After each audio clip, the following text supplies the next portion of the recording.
नमस्कार दोस्तों, मैं हूं विक्रांत सिंह सेगर। सोच के एक नए वीडियो में आपका स्वागत है। आज हम बात करेंगे दुनिया के सबसे क्रांतिकारी व्यक्ति इलॉन मस्क के बारे में। रिसेंटली इलॉन मस्क ने कहा है कि वो गाजा को सपोर्ट करेंगे, एक बड़ा सपोर्ट देंगे गाजा को इसराइल हमास वॉर के बीच। ऐसा नहीं है कि वो मिलिट्री सपोर्ट करेंगे, मगर इलॉन मस्क ने कहा है कि जो इनकी कंपनी है स्टारलिंक, वो लगातार इंटरनेट प्रोवाइड करेगी गाजा के लोगों को, एक ऐसे टाइम में जब नॉर्थन गाजा में कनेक्टिविटी काट दी जा चुकी है। जहां पर आप देख पाएंगे Elon Musk says will active Starlink internet for Gaza ad group after blackout. इसका मतलब है कि इलॉन मस्क ने कहा है कि गाजा में जो एड ग्रुप है उनके लिए इंटरनेट चालू करेंगे। जहां पर बहुत सारे प्रो इजरायली मीडिया आउटलेट हैं, वहां के लोग ये कह रहे हैं कि गाजा में जो ग्रुप्स हैं वो कहीं ना कहीं हमास से जुड़े हुए हैं और इनके हिसाब से इलॉन मस्क इनडायरेक्टली हमास की मदद कर रहे हैं। ये काफ़ी बड़ा आरोप है ना। तो इस वीडियो में हम जानेंगे कि इलॉन मस्क ऐसा क्यों कर रहे हैं, गाजा में इंटरनेट की स्थिति क्या है और क्यों ज़रूरी है गाजा में इंटरनेट एक्टिव रहे। पर उससे पहले आप ये मैसेज देखें जो रिलीज़ किया गया है इजरायली डिफेंस फोर्स की तरफ से गाजा के लोगों के लिए। Attention, citizens of Gaza, listen carefully. This is an urgent military advisory from the Israel Defense Forces. For your immediate safety, we urge all residents of northern Gaza and Gaza City to temporarily relocate south. Let me repeat. We urge all residents of northern Gaza and Gaza City to relocate south immediately. This is a temporary measure. Moving back to northern Gaza will be possible once the intense hostilities end.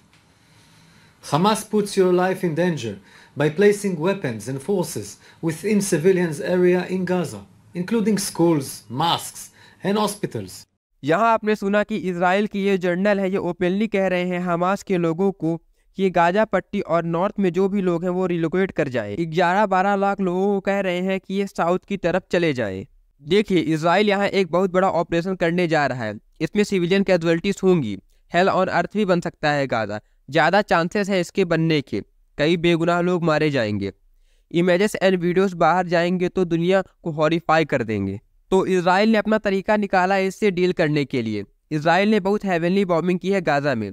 इनका जो infrastructure है towers internet का, इनके जो towers हैं और जहाँ से अंडर सी केबल जुड़ती है गाजा में, वहाँ पर काफ़ी ज़्यादा बॉम्बिंग की है, जिसके कारण गाजा में इंटरनेट नहीं है। There is totally blackout. जैसे ही ये हुआ ना, तो काफ़ी सारे जर्नलिस्ट काफ़ी चिंता जता रहे हैं कि हम कैसे रिपोर्टिंग करेंगे, गाजा में इजराइल क्या कर रहा है ये दुनिया को कैसे पता चलेगा। अगर इंटरनेट यहाँ से चला जाएगा तो क्या होगा।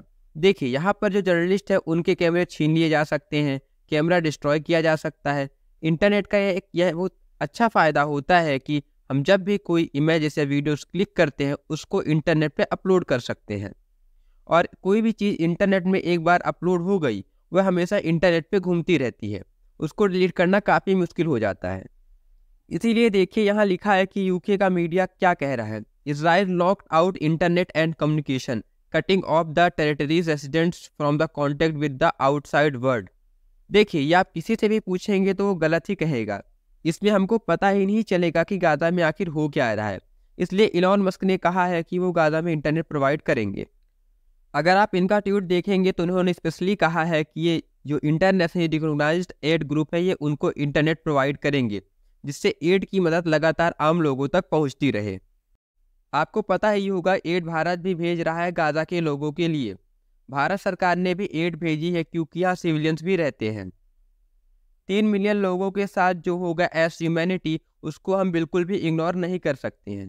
इंडिया के साथ और भी देश हैं जो एड भेज रहे हैं, वो उन लोगों तक बराबर पहुँचे जो लोग नॉर्थन गाजा से भागकर साउथन गाजा में आ रहे हैं। इसके लिए इंटरनेट कनेक्टिविटी जरूरी है, इसलिए इलॉन मस्क ने इंटरनेट प्रोवाइड करने के लिए कहा है।